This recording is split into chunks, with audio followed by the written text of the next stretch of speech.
But what was your experience with Mike Zimmer? Like, did you ever feel that way, or were you always like, I know what kind of guy he is, whether he's nice to me or not?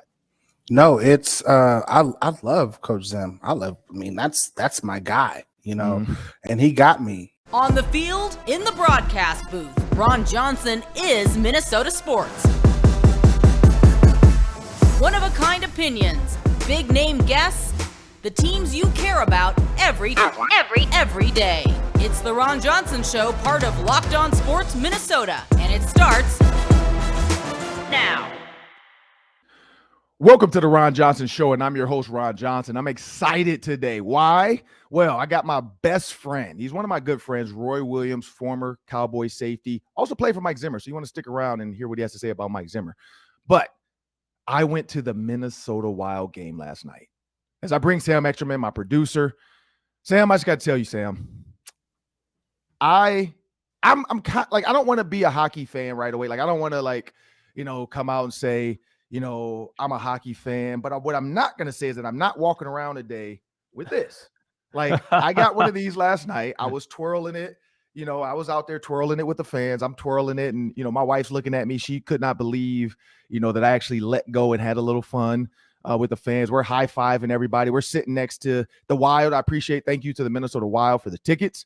So I was kind of sitting around, and I figured I'd be sitting around like Wild family or friends or whatever. So I didn't want to, go in, and just be a complete like bored guy. And, so you walk in, you know what to expect. Literally, soon as I walk in, goal. I'm like, what? Because I got in like right at the first goal. And I'm still standing because I didn't realize you're not allowed to sit during motion. So now they're trying to usher people in. And as I'm heading to my seat, goal. I'm like, wait, what? Like, this can't be real. Like, there's no way goals are scored this fast. And so as I'm talking to people, they're like, no, it normally does not happen like that, but it's happening. It happened again, I think, in the fifth and sixth goal, or the fourth and fifth goal. No, fifth and sixth, because the sixth goal was taken away because Eriksson was offsides. And so when you looked at that 5-6 goal, again, it was like, boom, empty netter, boom, and I'm like, is it always like this? Because if hockey is always like this, I'm in. Like, sign me up. I am getting messages, I won't lie, from people saying, hey, man, you're a good luck charm. Because that was I was a hockey virgin. An NHL hockey virgin. I have gone to a Gophers, Wisconsin game in college. So I have been to an actual hockey game. But as far as the NHL goes, I was an NHL hockey virgin. And, I'm glad I got to experience that. One, I got to experience with my wife, like not my boys, not my friends. Because that's a good story we'll always be able to tell our kids. Because now we're like, man, we should bring our kids to this. Because that was cool. It's just too late, though. Like, I saw people there with kids, and I'm like, we're leaving here at 11:30 and your kid is still awake. Like, I'm in the parking lot driving out. I'm looking over at people walking across the street. Kids are half asleep. They're trying to drag their kid. I'm like, pick the baby up. Like, I know the baby's 11, but pick the 11. If that's my 11-year-old daughter and she looks completely exhausted and tired, I'm picking my baby up. And so it was so much fun, though, man. And so looking at just the speed of the game, I was able to host the power trip yesterday as well, and that helped out. I met Todd Fredrickson. He's the VP of marketing. I actually did the show with Nate Prosser, and so Prosser gave me a bunch of tips about what to watch. And so, man, as I'm seeing, I had never noticed guys really laying their body on the line for their goalie, like laying on the ground as a shot's coming in. I don't know what number he was for the Blues, but he took an absolute rocket, like to the arm or the shoulder. He falls, he jumps up, he just like his shoulder slumped over, he skates off, they sub him out. I'm like, dude, like took 5 years off of his life. Like, he took an absolute rocket. Because I thought about the Mighty Ducks and the kid that used to be able to shoot like ridiculous speed, but he had no accuracy. Mm-hmm. Like, he could, I forgot his name, but in the movie, and Audrey probably knows it exactly, but he was one of the Bash brothers. They wore the bandanas, but he could like bang it, but he couldn't skate. So they had to teach him how to skate. And that reminds me a little bit of Delorier, big, lumbering, just, because I didn't know what his role was. I'm like, he's just a big dude out there. His job is to enforce, and I know I'm speaking to the masses because you guys are hockey, state of hockey out there in Minnesota, this. But for me to even watch him protect the goalie, like every time there's a goal, they're still trying to stick the stick under the goalie's butt. They're trying to get it in his legs, trying to, jar the puck loose so they can really say it's not dead yet. And the refs kind of let it play for a minute, like to see, like, oh, is he going to get it out of there? Like what? And then those guys come knock guys out. They're throwing guys down. They're holding guys. They're pulling guys off their goalie. But just seeing guys lay on the ground, because Prosser they said, man, we need to get more guys in the house to lay down. And I'm like, man, that's a great term, because he said, that blue and then make it like a little triangle. It's a house, and that's the area you got to clean the house. Like you got to keep guys out of there so they're not in the way of the goalie, so he can see the shot on goal. And just watching all of that, watching it play out, watching guys on fast breaks, just the speed of it, watching how slippery Kirill Kaprizov is with the puck, man. I mean, just stopping and being able to puck handle it in one hand and hold a guy off. I even got into the penalties a little bit. I'm starting to watch the replay like, man, that's not tripping. Like I literally felt like this is the Vikings game, because the Vikings have that same issue with refs. Like I think it's just a Minnesota thing. Like the Minnesota Timberwolves had issues with the ref. The Vikings has issues with refs. And now the Wild, like some of the penalties, it was so funny to watch Harrison Ek like skate off like his mom just sent him to his room, like with the head down, because the refs just screwed him. Like one time, literally, he's just standing there right at the little matchup spot where they face off, like off to the right. Guy just like falls. Doesn't really hit him, falls. They throw him out for roughing. I would have said, and I didn't know this was a flag, embellishment. Like, I think that guy embellished. I don't think that was actually like, it's like flopping in the NBA, I guess. They were trying to explain it to me. I'm like, yes, he embellished. Like, there's no way that Harrison Heck hit that guy. One of the trippings, same thing. He's just skating. That guy can't get his skate up over his skate. That's not tripping. He didn't stick his leg out and move. He embellished. But I loved it. I had a ton of fun. They won 6-2. I tweeted, and I'm going to tweet it out today. That's 3 Ron Johnson, though, but I'm going to tweet it out today. I tweeted the score would be 5-3. So I said 8 points for those that were betting in Vegas. Because why? Because Ben Lieber said it would be 6. I said it's going to be over 6. It was over 6. 6-2, though, better, but still 8 points. I said it was going to be 8. I'm not saying I know it all, but I felt it. When I walked into that building, I sent that tweet. I'm like, man, this is going to be a high scoring one. And everybody's, I think it's going to be a grinder. They're going to grind it. No, man. I saw my first hat trick. Like, I saw 2 hat tricks. You saw 2. One didn't count. And my wife was like, what is going on? Like, why are they throwing hats? And hats were coming from the top. It's like a conveyor belt of hats. Like, people would throw theirs so the next person could throw theirs. And then there was a guy like at the net. He's throwing them up over. He's trying to force them under the net. And the refs are just clearing out. Players are clearing out. They're just waiting for the hats to be done. The skate crew comes out with their trash cans. They put on. What do they do with those hats, Sam? Like, where do those hats go? Lost and found? Okay, I don't know. There's not like a donation program.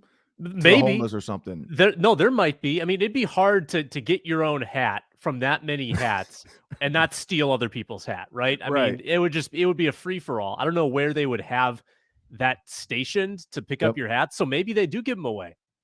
I always wondered that, because that was a ton of hats. And then I think it was Harrison Eck, but he was offsides. So they put that goal back. They took it off. They rewatched it, and he was offside. He entered the blue, and I learned that he entered the blue line before the puck, or crossed the blue line before the puck. Right? That's how it works, right? You can't cross the blue line before the puck and the person with the puck. Yeah, so he crossed the blue line early. So it was a legit call. They watched the replay. And then Kirill Kaprizov, he comes back, he gets the hat trick. So that was cool as well, just to see that, the fans, the excitement, the high fives, the willingness of people, because everybody knew, like, they're like, oh, that black guy doesn't know what he's watching.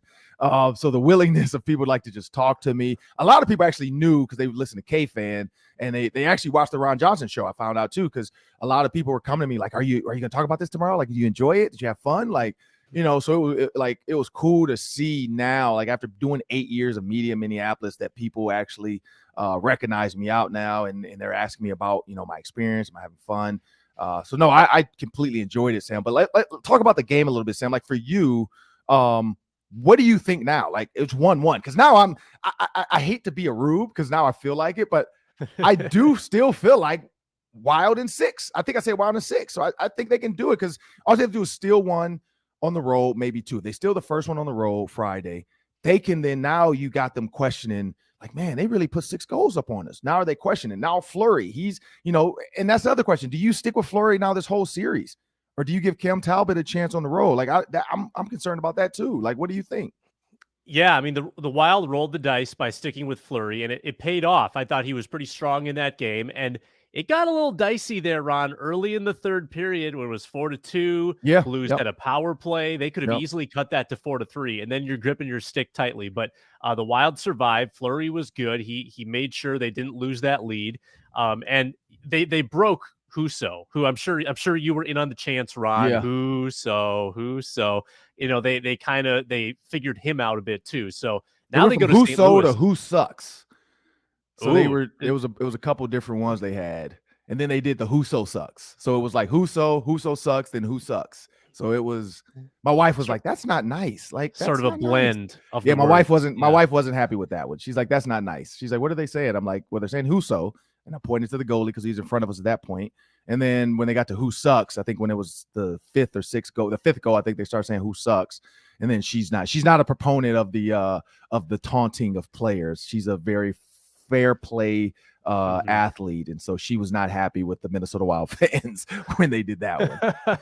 Well, I totally respect that. I'm all about applauding for the team that you're cheering for, but I think that now that you've got that goalie beaten 6 times or 5 times, I guess, with an empty netter, Fleury can go in with a little more confidence. Now you feel like I think you're back on even terms, and if you get out of St. Louis 2-2, coming back home for the final 3 games. Or I should say game 5 and game 7. I'd feel good if I'm a Wild fan. I think old Wild teams would have been flattened last night. They wouldn't have known how to respond. They would have dropped that game, gone down 0-2. Last night's win proved to me that this Wild team is different. They're more resilient. They've got better resolve, and they can score. Like they got to remind themselves that we can score a bunch of goals, and they did. So I like their chances a lot now. Hopefully game 1 was an aberration and that game 2 is more of what we're going to see. Well, yeah. Well, coming up next, we got Roy Williams. No, not North Carolina's Roy Williams, not the head coach with the gray hair. We got Roy Williams. He's a safety of the NFL, former first-round draft pick that changed the scope of the league. And check out that interview next as we come back on the Ron Johnson Show. But first, make sure to check out our daily show on Locked On Sports Minnesota. It's Superior Sports Talk with KARE-11 Sports Director Reggie Wilson and Luke Inman. Here, Reggie and Luke go back and forth about the latest in Minnesota sports 5 days a week. Find it on Locked On Sports Minnesota YouTube channel or wherever you get your podcast feeds. And next up on the Ron Johnson Show, as promised, we have NFL safety, first-round draft pick, 8th overall to the Dallas Cowboys, Roy Williams. You've seen Roy Williams all over. He has a ton of highlights. He jumped over and made the tackle on Chris Sims, and that was one of his big highlights. You know, he won some awards. He was the #1 DB in college football. He's just all over the place. Mainly, though, you might remember Roy Williams also from the horse collar tackle. He changed the game of football. Like Kenny Pickett now has changed football for quarterbacks. You can no longer fake slide. Roy Williams. So every time Harrison Smith gets a flag, blame Roy Williams, people, because Roy Williams is the reason that is no longer legal. But Roy's my boy. We were in the same draft class. I mean, I got a ton of Roy Williams stories from the NFL draft. But, man, I just realized today, like it just hit me when I was doing my numbers. This is the 20th year. So this is the 20-year anniversary of our draft class in 2002. Looking at some of the names, man, my teammate Ed Reed, Hall of Famer. But guys we had fun with, man, Quentin Jammer, Julius Peppers, Ryan Sims. I remember big Ryan Sims and Julius Peppers in the hallway, just acting a fool at the Senior Bowl. I mean, at the Combine. You got Levi Jones, you got Dwight Freeney, TJ Duggan, Ashley Lalee, Javon Walker. You got Ed Reed, of course, but you got Lito Shepherd, Mike Rump, Jeremy Shockey, all out of Miami. So Miami was kind of the Georgia of our draft class. Georgia this year had a ton of first-round picks and a lot of draft picks, but Miami was our group that year. And so looking at the NFL, Roy, and looking at the 2022 draft class of DBs, what's the big difference in, like, mainly let's go safeties, because, the Vikings drafted Lewis Seen. Also, there was another safety taken by the name of Kyle Hamilton out of Notre Dame. So he and those two, in my opinion, a lot of people, Ryan Clark was on from ESPN, and he alluded to it as well. They're kind of like the Ed Reed and Roy Williams of this draft class. What's the big difference though that they're going to have to deal with, or they have to deal with now that you didn't have to worry about in 2002?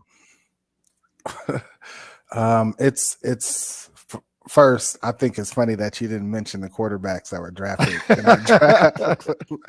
Shout out to Joey Harrington, David Carr. That's so messed up. You left them out. They didn't kick it with us though. You know when we was, man, when we was out, you know they kicked it with us, man.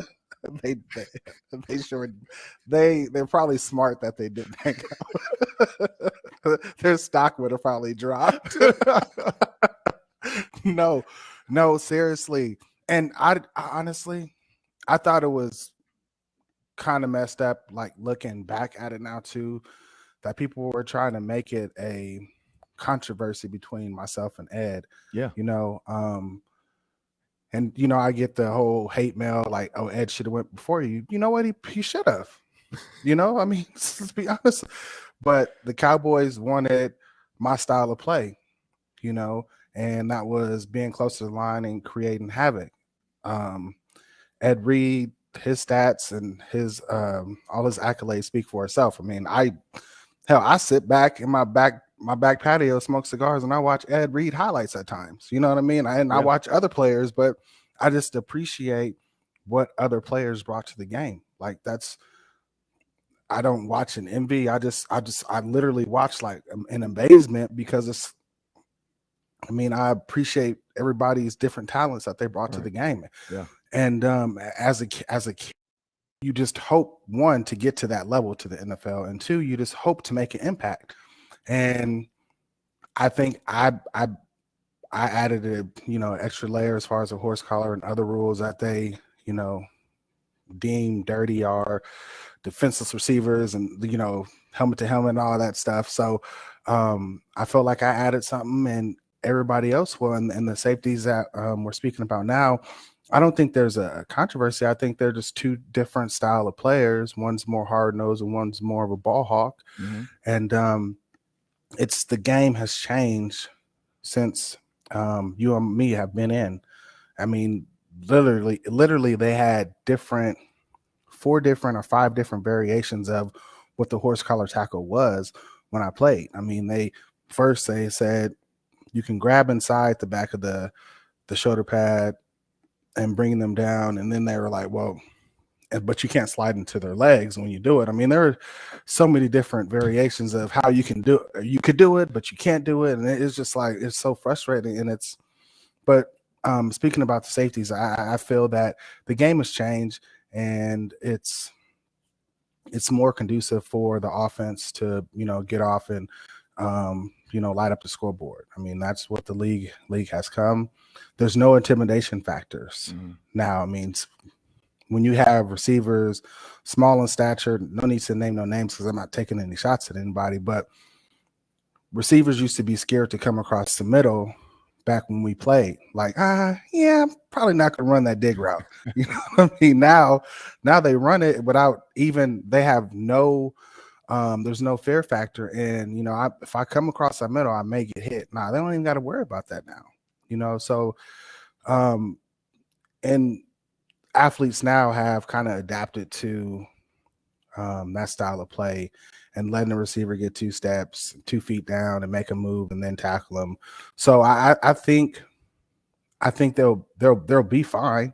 Yeah. Their careers are going to be prolonged, especially with the new modified summer camps and training camps and all that stuff, because I mean, I heard it's like watered down now. I mean, you can't go full pads 2 days in a row or something. So I mean, they'll have great careers, and I think if they just produce on the field, they're not going to have anything to worry about. Yeah, Roy. Well, you brought up a good point. You said that the Dallas Cowboys wanted you, and I think that's the key is looking at the Baltimore Ravens, what they see in Kyle Hamilton. That's what they wanted. They wanted a guy who's smooth, who moves around the field smooth, and the Vikings wanted a guy in Lewis Cine who's going to come up and destroy you. Like, he is a heat-seeking missile. He said he wants to impose his will and take the will away from another player. But you brought up a good point, and I thought about this. You said the Cowboys wanted you, and I thought back to who was there and who coached you, Mike Zimmer. So former Vikings head coach, now fired.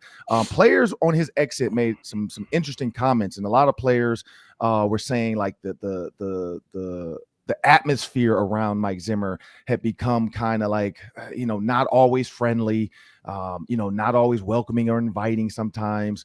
And they didn't feel like, they were buddy. And a lot of it was mainly offensive guys. Zimmer, we know Zimmer loved his DBs and whatever. But what was your experience with Mike Zimmer? Like, did you ever feel that way, or were you always like, I know what kind of guy he is, whether he's nice to me or not?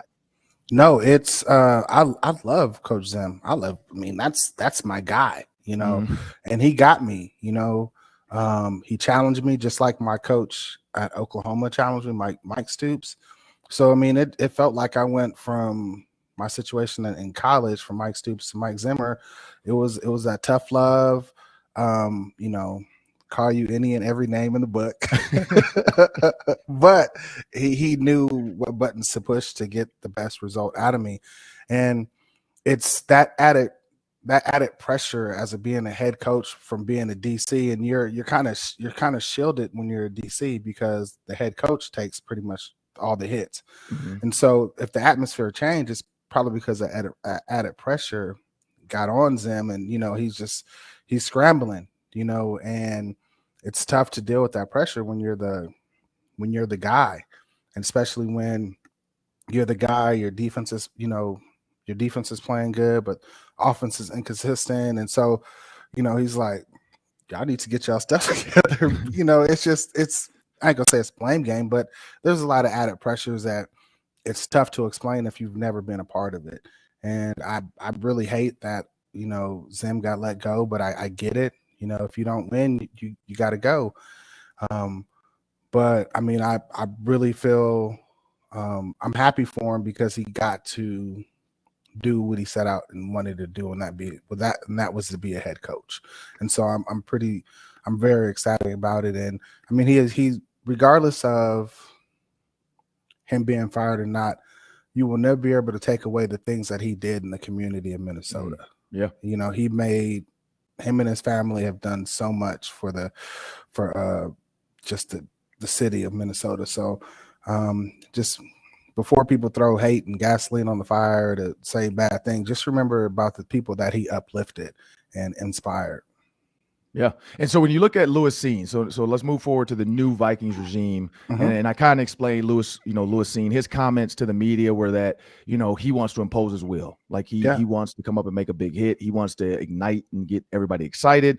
Ryan Clark's comment was that Louis Cine in Georgia wasn't the main focal point because they had so many other dogs on that team. You had Jordan Davis at D tackle, first round draft pick.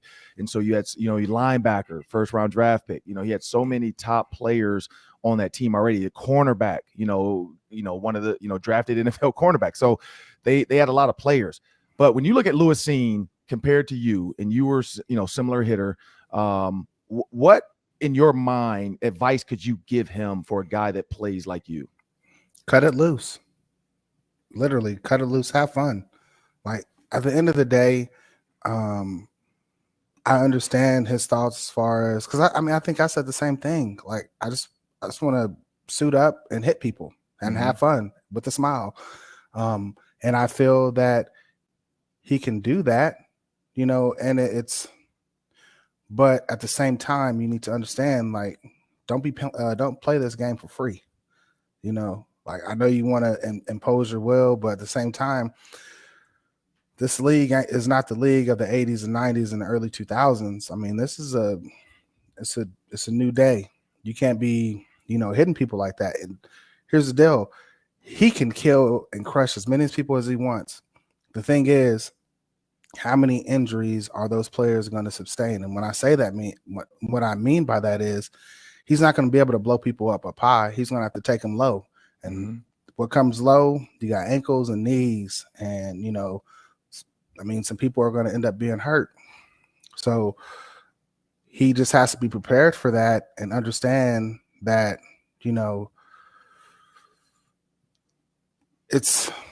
I remember Larry Fitzgerald used to say, hey, hit me up high, just don't hit me low. I'll pay your fine. Yeah. Larry said that. And there's a reason why, because I mean, he's trying to prolong his career and keep himself safe. So I'm all for him. I'm all for going out there and imposing your will. I mean, I was the same style of player. I wanted people to know who I was, and I wanted them to fear coming across the middle. So I'm all for that. But now this new day and age, you just need to understand that there's some consequences that come with that. And I hope he's ready. He might get a rude awakening real quick on his first flag, and then the little FedEx comes in the mail. So when you horse collar, let's go back to that. When you horse collar, it was T.O. I think was the first one that got it, or the worst one that got it. And I know you guys were boys. He's not the worst one. He's not the worst one that got it, honestly. Well, he was the most prominent, the one everybody noticed because he was going to the Super Bowl, blah, blah. Like, that's your boy. Like, how did that for you? Like, being your boy, and then you saw what happened. Like, in your mind, did you even think, like, man, maybe I need to stop horse collaring people? No, I felt bad because I never played the game to take people out the game. Mm-hmm. I only played the game to, knock some people out, but not injure them. I never wanted to injure somebody and mess up their livelihood. That was never in my thought process. Yeah. But if you were to play defense, Ron, and you were supposed to try to tackle someone from behind, how are you going to do it? Right. You're gonna reach and try to. I was always taught bring them down by any means necessary. So I literally self-taught myself how to tackle ever since I've been a kid. Just going through trial and error, trying to tackle the bigger kids. Mm-hmm. So I perfected a way on giving the illusion that I'm taking one side away and making them go one way, and then I'll just reach behind them and just grab them down. Like I had it down to perfection. Like. That's why people, he tackles so violent, and once he gets his hands on down, that's just what I did. And so so when I did it, when I horse collared T.O., Andy Reid's the one that led the charge on getting that tackle outlawed. Okay. Well, yeah, I mean, so and then now it is outlawed. We've seen it a ton here in Minnesota, in the NFC period. Like, I just think it's, you got the Saints, you got a lot of guys that, you got some big hitters. And so, moving forward, kind of, looking at the scope of the NFL, everything you've been through, a fun one in this. You have some fans and some haters that don't even really realize you're black. And so for those listening on the podcast, this is not the white Roy Williams. This is the black Roy Williams. How fun has that been? Every time North Carolina does something, you get a couple idiots that tweet you and are pissed off at you or trying to, celebrate their team beating you. And then I see you kind of rag with it and keep going. Like, how has that been? I honestly, it's fun to me. I don't.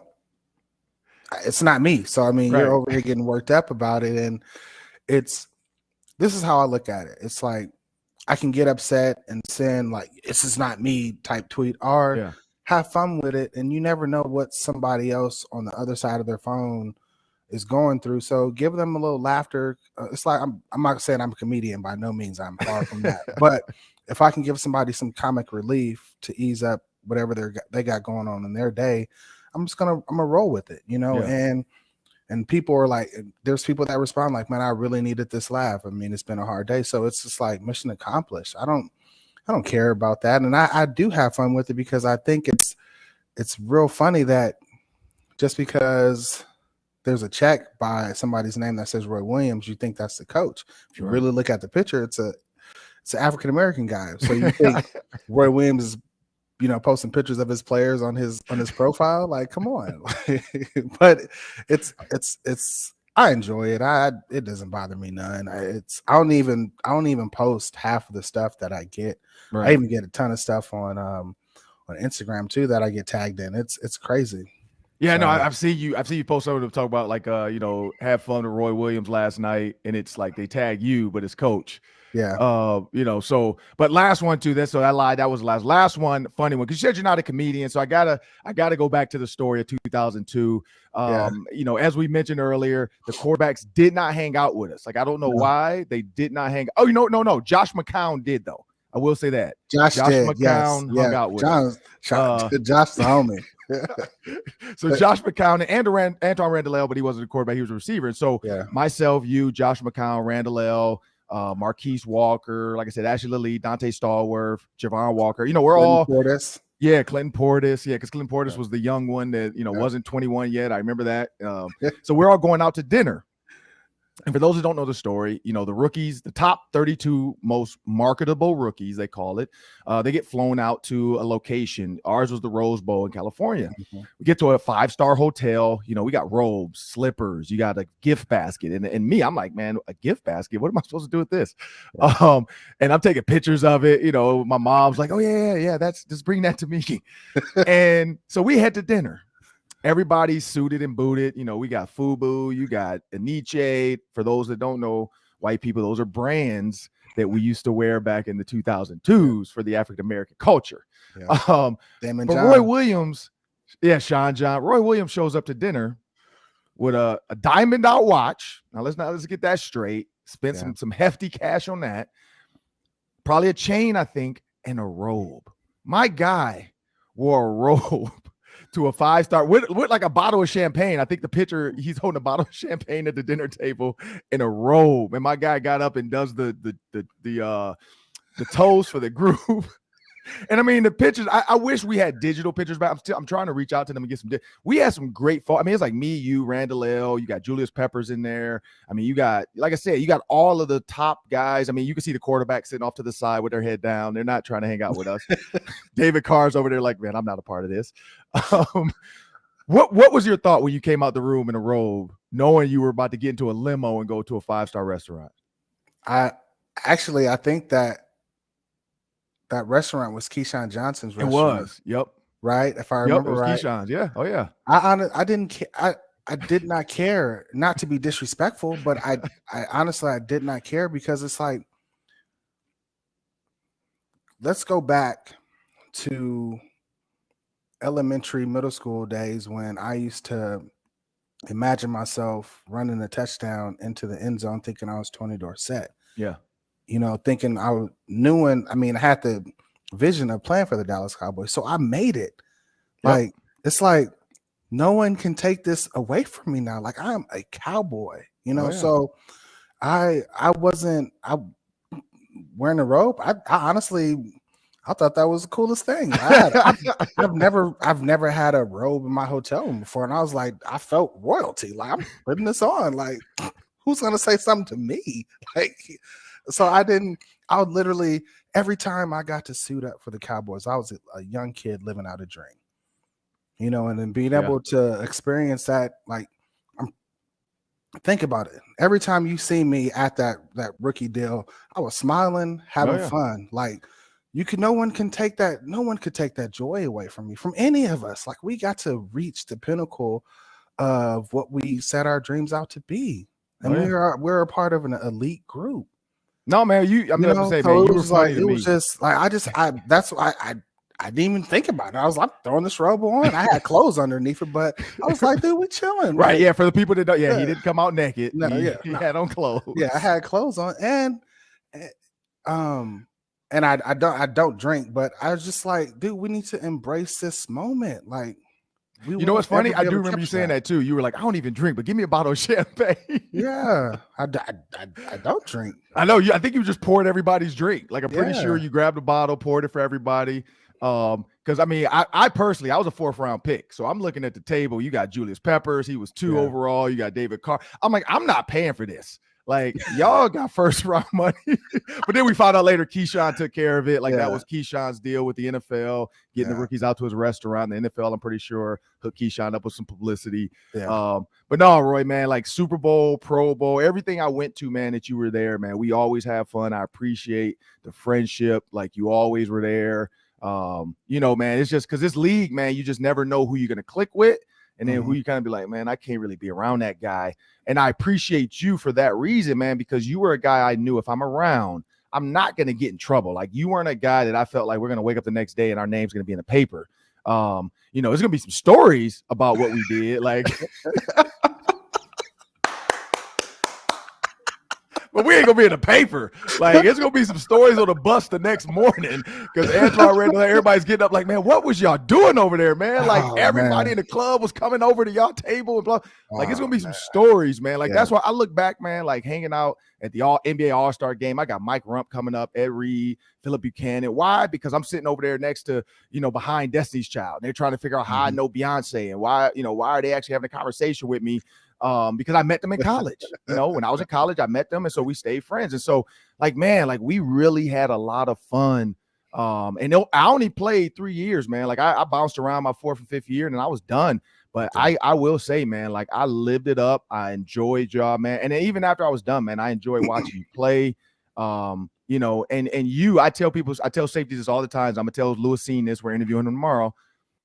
Like, you did it the right way. As hard as you hit, I've never seen you like try to spear somebody. It's always shoulder, it's proper tackle.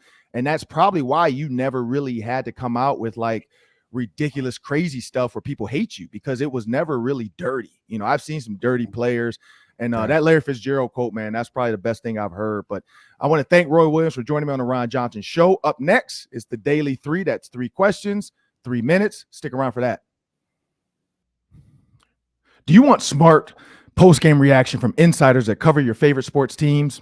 Well, check out our Locked On Sports Minnesota podcast on YouTube or wherever you get your podcasts. Get instant reactions from our Locked On team hosts, along with prominent reporters like Kevin Gork for the Wild, Brandon Warren for the Twins, and Chalanga Legason for the Timberwolves. No fluff, just 10 minutes of straight analysis after each game. Subscribe to Locked On Sports Minnesota on YouTube and never miss a podcast. Well, it's time. No, it's not wild time. It's time for the Daily 3. That's 3 questions, 3 minutes. Take it away, Sam. Minnesota Vikings news. They are officially playing in London Week 4 next season against the New Orleans Saints. So 2 parts to this question. Number 1, what do you think of the matchup? Number 2, what do you think about having a Week 5 bye? Because usually you get a bye after the London game. Week 5 is a pretty early bye week. So how do you feel about that? Well, hopefully they play the Lions like week 10 or 11, so that could be another bye for them. But yeah, week 5 is a tough one, but also after travel, I get it. Like, you do need that break because you're crossing the pond. It's a long flight there, a long flight back. You're out of your room because I think they take them over like a week early, maybe like a couple days early, so they can get adjusted and being over there to that time change. So I'm not opposed to the bye in 5. I just know, a lot of people wanted like an 8, 9. That's kind of that perfect sweet spot because you split the season in half and your body's been beaten up and then you get time off. But again, Kevin O'Connell, coming off of a Super Bowl win, he kind of has the formula, I think, for resting bodies and what they possibly can do and what they should do. So I think Kevin O'Connell will come up with some kind of formula to create a way to rest their bodies mid-season. So whether it's looking at, hey, we're going to take these days off this week, or we're going to give you Monday, Tuesday, Wednesday off this week in the middle of the year as the guys get older, get more tired and more worn.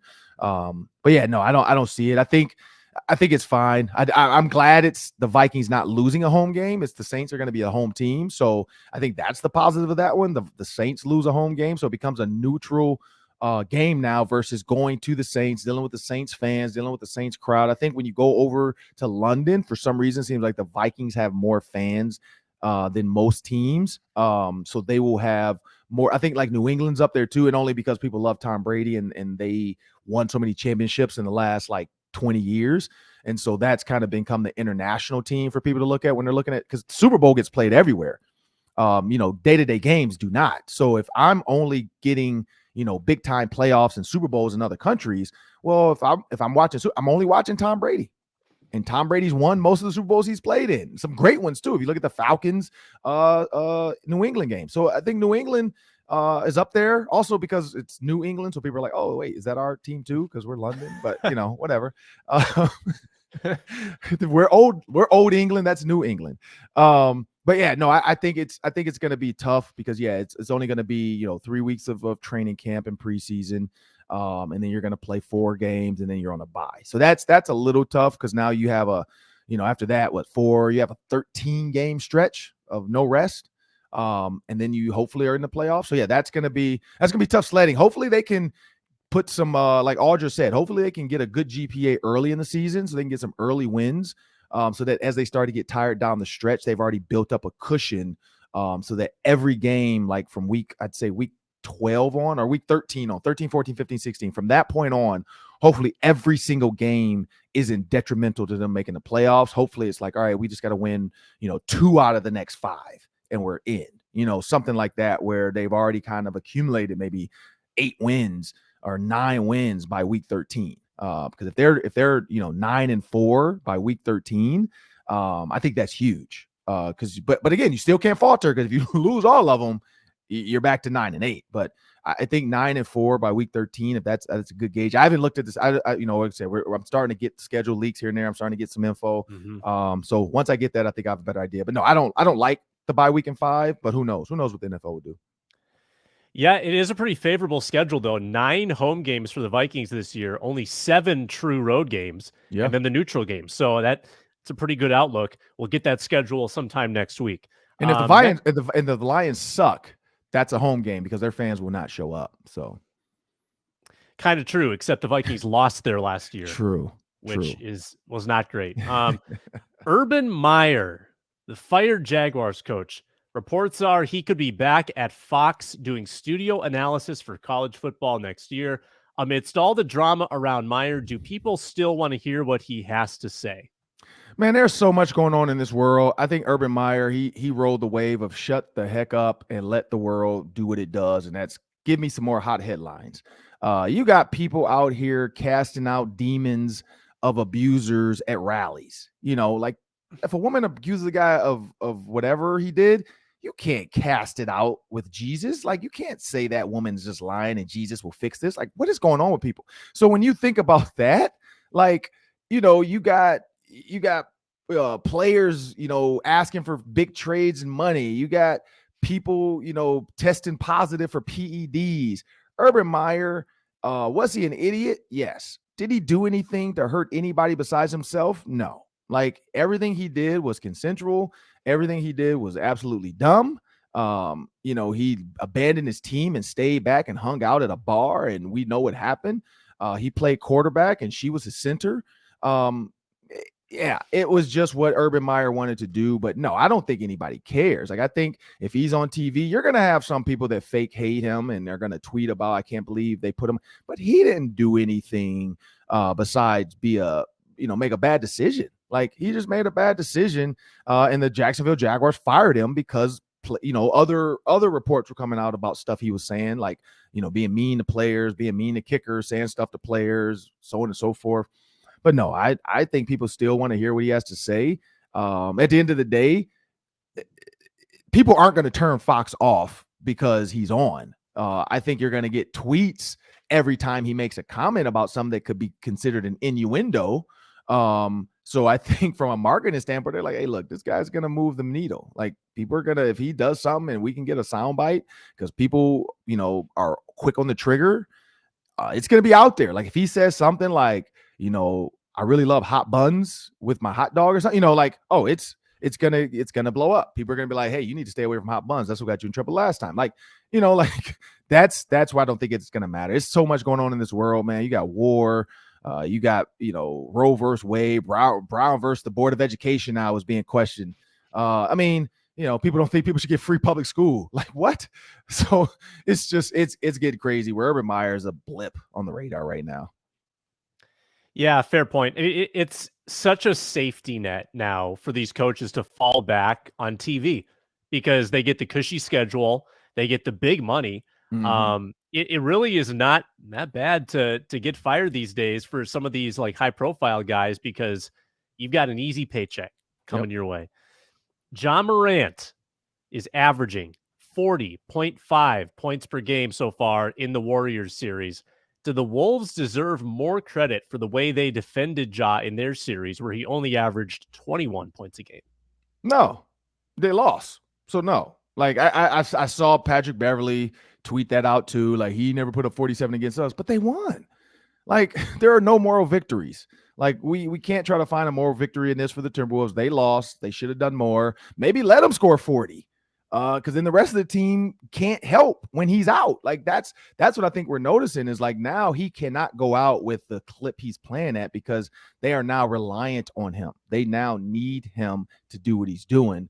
I think the biggest difference though is the Warriors are defending other guys. Like they're probably saying, you know what, let's let him, because eventually if Ja scoring 40, but he's in foul trouble. Now you have to get a guy cold to come in and try to do what he can do. Dylan Brooks, who knows if he's going to be available for the next game after what he did. But I don't think Minnesota deserves credit. I will say Patrick Beverly, I get where he's going. He did a great job of being a pest. But a lot of Ja's like deficiency in scoring was due to his foul trouble. He was not in every single game, the entire game. Where the Warriors aren't attacking him or the rim the way Anthony Edwards does. And I think that's the big difference is the guys he's guarding are at the top of the key shooting threes. And so it's a little bit different game. It's played at a different pace. Both teams are making smart decisions. With the ball in the chaoticness of the game, like when it's chaotic, it's not a bunch of like miss, run down, miss. It's layup, make it, boom, step back three, run around, Steph, rebound, miss. Everybody get where's Steph at? Oh, he's over in the corner, three, come down, Ja Morant, dunk, come back down, Andrew Wiggins, dunk on him, come back down, Gary Payton Jr., dunks on him, come back down, Ja Morant, dunks on him again. I mean, it's fast paced. It's fun. It's exactly what TV wanted when TNT said, hey, can we get the 2 and 3 to get into this game? Nothing against the Timberwolves, but I know this is what, when they set that bracket, everybody circled this possible matchup, Warriors versus Memphis, because the way these two teams play in the high speed offenses of both, the high efficiency offenses of both. Tyus Jones has been playing really high efficient, smart basketball as well. They love this matchup. I feel bad for Gary Payton II because he finally found a home. He was fitting in with Jordan Poole and Steph and Clay and Draymond when they called it the death lineup, when they put Dre at the 5. And now not Jordan Poole, but now Gary Payton Jr. is out a month with a fractured elbow. So no, I don't give the Timberwolves any extra credit. I do give Pat Bev though. I do say, man, like when he puts his chest out and says like, say it with your chest, like you got to get through me. He means it. So I will give him credit for that, but it's a different game when the Warriors and Grizzlies on the court. Yeah, and the Wolves paid Josh so much attention that he was dishing and getting 15 assists in a game. I mean, he was helping his teammates in other ways. Right. Also, the Grizzlies lost one of these 2 games too. So right. It's only 1-1 in that series. It's not like Ja won them both games. Correct. Well, that'll do it for the Ron Johnson Show. Please go back and check out the interview with Roy Williams. It was great. Talked a lot about what these young rookies like Louis Cine is going to have to do in the NFL, but then also Mike Zimmer, his former coach. My Wild experience. You got to see the start. I got the towel going. I mean, what's better than the towel, the playoff towel? And then, of course, the Daily 3. Had a great time with Sam Ekstrom. Thank you, Sam, for everything you do. That'll do it for us today. Please subscribe to us on the YouTube channel. That's Locked On Sports Minnesota on YouTube, and you can search the Ron Johnson Show. And also, wherever you get your podcast, you can take us wherever you want to go. Have a great day.